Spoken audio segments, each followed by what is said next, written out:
Breaking news. Wall Street just pulled the plug on Argentina's $20 billion lifeline. President Javier Milei was counting on this cash to save the economy, but the banks just said no deal. Is the Argentine Miracle about to hit a brick wall? Welcome back to Finance Untold, where we uncover the money moves they don't want you to see. I'm your host, and today we're breaking down the massive blow to Argentina's recovery plan that just hit the wires. Here is exactly what happened. For weeks, the financial world was buzzing about a massive $40 billion rescue package for Argentina. The plan was simple.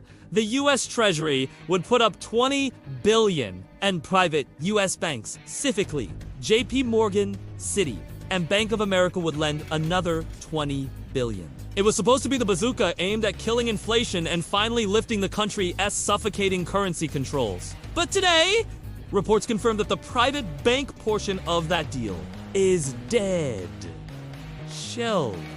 Instead of the massive $20 billion loan Milei wanted, these banks are now pivoting to a tiny $5 billion short-term loan instead.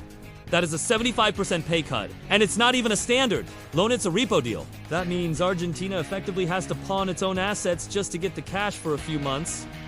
Why did the banks walk away? Simple. Risk.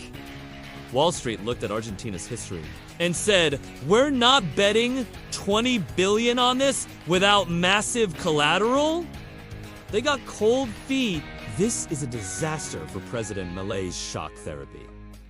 He needs dollars, lots of them, to pay back a massive $4 billion debt coming due in January.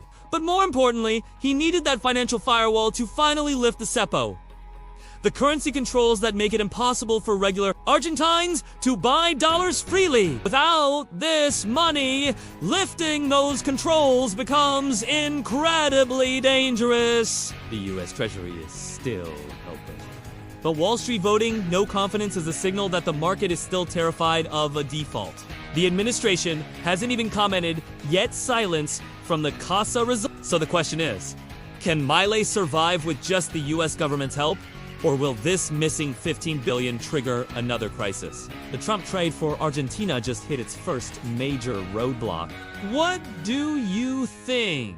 Did the banks make the right call? Or are they missing out on the comeback of the century? Let me know in the comments below. If you want the truth about global finance, smash that like button and subscribe to Finance Untold. I'll see you in the next one!